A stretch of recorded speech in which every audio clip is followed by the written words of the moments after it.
यहाँ पे कोई हज़रत आयशा के नाम से आए हैं, और अगर ये आयशा की बजाय कोई अली निकल आया ना तो फिर देखना। हेलो। हेलो। हाँ जी, क्या हाल है? ठीक है, आप कैसे हैं? हाँ ठीक हूँ। हाँ जी, क्या बात करेंगी आप? मैं सर तो मुझे एक्सपेक्ट आप कर रहा था कि आयशा के अलावा कोई इधर से ना कोई अबू बकर निकल आना है। नहीं, नहीं। एक्चुअली मैं भी एक्स मुस्लिम हूँ, तो मेरी हाँ अपने हाँ। फ्रेंड्स के साथ बात होती रहती है। तो मेरी एक दोस्त के साथ इसी इसी पे बात हुई थी कि अ, अगर मतलब कि बिग बैंग थ्योरी पे, कि ज़मीन को किसने बनाया और इसके पीछे बनाने वाला कोई क्रिएटर होगा, जैसे हर चीज़ जो है वो बहुत डिसिप्लिन के साथ चल रही है। तो मेरा आपसे बस यही क्वेश्चन है कि आप इसके ऊपर आपकी क्या राय है? क्योंकि मैंने उसको बोला है कि मैं आपसे बात करूँगी और फिर मैं आपका लिंक शेयर करूँगी, तो वो आपका आंसर सुनेंगे। तो आप इसके बारे में क्या कहेंगे कि आपका क्या ओपिनियन है इस पे कि ज़मीन को और इन सब चीज़ों को बनाने के पीछे क्या कोई एक्चुअली कोई पावर है, या फिर कोई गॉड नाम की चीज़ है, और या फिर ये खुद ही एक नेचुरल फिनोमेना और कोई नेचुरल लाइक कोई था, कोई ऐसा जो खुद खुद बन गया, और सम आई डोंट नो आप कैसे आपसे क्वेश्चन पूछूँ इस बारे में। तो आप क्या कहना चाहेंगे इस बारे में? रिवर कैसे बनते हैं? अम, रिवर खुद ब खुद बन जाते हैं आई थिंक। रिवर ऐसे बनते हैं कि कहीं कोई क्रॉप पहाड़ होता है ऊपर, उसके ऊपर बर्फ गिरती है या बारिश होती है, जी, वहां से कतरा-कतरा पानी चलना शुरू होता है तो वो रिवर की शक्ल में नीचे आ जाता है। अब जी। क्या कोई कोई उन पहाड़ों को ठोक ठोक के ऊपर से ठोक रहा होता है जमीन में? नहीं ठोक रहा होता। हुँ, आज जमीन पे जितनी भी माउंटेन रेंजेस है ना, ये जब डायनासोर्स थे ना आज से 65 मिलियन ईयर्स पहले, इनमें से एक भी नहीं थी। कुराक्रम नहीं थे, हिमालयस नहीं थे, कोई भी नहीं जी। थे। ठीक है। फिर टेक्टोनिक प्लेट्स जो हैं उन पे मुसलसल फोर्सेस लगती रहती हैं, तो कुछ जगह ऊपर चली जाती हैं, वो माउंटेन्स बन जाते हैं। माउंटेन्स जो है वो एटमॉस्फेयर में वाटर साइकिल को रोकते हैं, तो जहां पे वो रोकते हैं वहां पे बारिश और बर्फ बरसती है, क्योंकि होते भी बहुत ऊपर हैं। एटमॉस्फेयर थिन होता है, वहां पे टेम्परेचर कम होता है, वहां पे बर्फ गिर जाती है।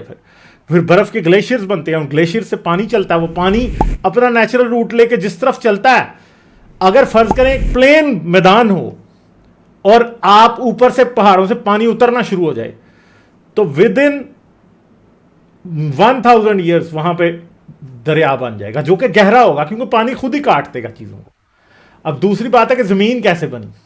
जमीन ऐसे बनी कि आज से तकरीबन 4.7 बिलियन ईयर्स पहले, जिस जगह पे आज हमारा सोलर सिस्टम है, यहां पे क्या था?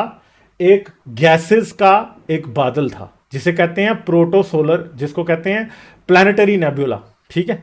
प्लानिटरी नेबुला में क्या होते हैं कि वो अभी वहां से शुरू होना होता है ये काम। वो प्लानिटरी नेबुला के अंदर एक पुराना स्टार कभी मरा था, उसके अंदर से जितने मटेरियल्स निकले वो उधर फैले हुए थे, और वो एक गैसेस ही गैसेस थी उस जगह पे। मगर क्या हुआ, पास ही कोई सुपरनोवा हो गया। सुपरनोवा क्या करते हैं? फिर स्पेस के अंदर कंप्रेशनल वेव्स पैदा करते हैं। वो कंप्रेशनल वेव्स की वजह से ये जो गैसेस का क्लाउड था ये सिमटना शुरू हो गया।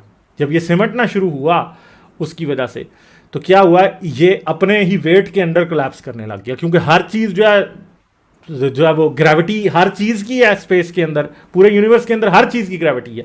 वो अपने ही वेट के अंदर, क्योंकि उसके अंदर बहुत सारा मटेरियल था, वो कोलैप्स करने लग गया। जब वो कोलैप्स करने लग गया तो वो सारी गैसेस दरमियान में जाने लग गई, दरमियान में गई, वहां सूरज बन गया और उसके इर्द गिर्द प्लैनेट्स बन गए। और ये बात हम कैसे जानते हैं? ये बात हम ऐसे जानते हैं, अभी रिसेंटली भी जेम्स वेब टेलीस्कोप ने एक आवर ग्लास के नाम से एक पिक्चर ली थी। ठीक है। वो जो आवर ग्लास जो है वो बेसिकली एक स्टार की बर्थ है असल में। तो हमें कैसे पता कि हमारी जमीन और हमारा सूरज कैसे बना था?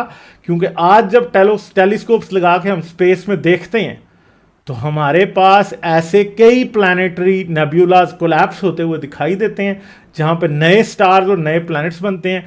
अभी अभी रिसेंटली एक ऐसे प्लैनेट की भी तस्वीर आई है जो कि बन रहा है। ठीक है। वो भी आई जी। है। तो ये इस तरह से ये बनते हैं, इसलिए हमें एग्जैक्टली पता कि हमारी जमीन कैसे बनी थी। अगर कोई ये कहे कि अल्लाह ने जमीन और आसमान 6 दिन में बनाए थे, तो भैया 6 दिन में बनाए थे, आसमान भी बनाया था 6 दिन में, जमीन भी बनाई थी 6 दिन में, तो अल्लाह ने तो बना के सब कुछ मुकम्मल कर दिया था। मगर आज भी आपको प्लैनेट्स और स्टार्स बनते हुए क्यों दिखाई दे रहे हैं? इसलिए बनते हुए दिखाई दे रहे हैं क्योंकि ये प्रोसेस ऑन गोइंग है, और आज से 5 बिलियन साल बाद हमारा सूरज मर जाएगा। जमीन के ऊपर आज से 1 बिलियन साल बाद कोई जिंदगी नहीं होगी, और आज से 1 बिलियन साल पहले जमीन के ऊपर सिर्फ और सिर्फ माइक्रोस्कोपिक जिंदगी थी। ठीक है, मल्टी सेलुलर लाइफ भी 1 बिलियन साल पहले जमीन के ऊपर नहीं थी। अगर कोई जमीन पे आता तो उसको कोई जिंदगी नजर नहीं आती।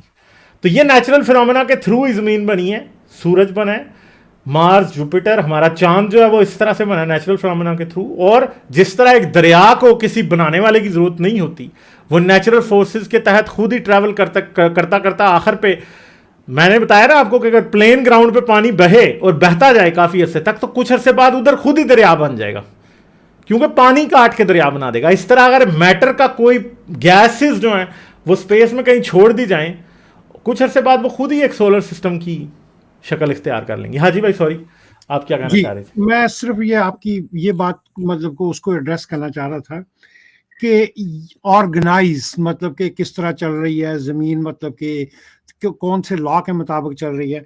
तो बात यह है कि हमारी जो कंसेप्शन है टाइमिंग की वो बहुत महदूद है। हमारी ज़िंदगी होती है 60 ईयर्स ओल्ड, 70 ईयर्स ओल्ड, हमारी टाइमिंग सिर्फ उसके इर्द गिर्द घूमती है। जबकि जो यूनिवर्सली अगर आप जब टाइम की लिमिट्स देखते हैं तो वो बहुत बड़ी टाइमिंग लिमिट है। कोई भी चीज़ ऑर्गेनाइज तरीके से नहीं चल रही, कोई इधर से उधर को घूम रही है, कोई उधर से इधर को घूम रही है। सिर्फ ये अपना उस टाइमिंग का चक्कर है कि कब कौन सी चीज़ किसके साथ कलाइड कर जाएगी या किसी के साथ, मतलब कि आके अब एक गैलेक्सी है जो हमारी तरफ, हमारी गैलेक्सी की तरफ बड़ी तेजी के साथ आ रही है, वो हमारे साथ टकरा जाएगी। ये सिर्फ टाइमिंग का जो वो हम जिस टाइम जोन में राइट नाउ हम बैठे हैं ये आपको स्टेबल लग रही है, लेकिन जब आप यूनिवर्सल स्केल पे अपने टाइम को देखते हैं तो ये किसी किस्म की भी कोई भी स्टेबिलिटी नहीं है। रोजाना स्टार से टकरा रहे हैं, तबाह हो रहे हैं, एक गैलेक्सी दूसरी गैलेक्सी के साथ टकरा रही है, इसी तरह हमारी गैलेक्सी भी टकरा जाएगी अगर नथिंग हैपन बिफोर दैट। ठीक है ना? तो ये मतलब कि आपको यूनिवर्सली देखना पड़ेगा कि उसकी अब जो स्केल है, टाइमिंग का स्केल है, उसके हिसाब से आपको इसका अंदाजा लगाना पड़ेगा कि कोई चीज ऑर्गेनाइज नहीं है। ये सिर्फ हमारे जो अपने जो एज है हम उसके कॉन्सेप्ट से अपना टाइमिंग अपना देखते हैं कि नहीं यार ये इतनी देर से इस तरह अच्छी तरह घूम रही है तो जाहिर है कोई इसको चलाने वाला है। ऐसी बात नहीं, अगर होते तो फिर हमेशा के लिए इसे चलता रहता। जी बिल्कुल। लाइक, शेयर और सब्सक्राइब करना मत भूलें। इसके साथ साथ आप मेरे चैनल को पेट्रियन पर सपोर्ट कर सकते हैं। पेट्रियन का लिंक वीडियो की डिस्क्रिप्शन में है।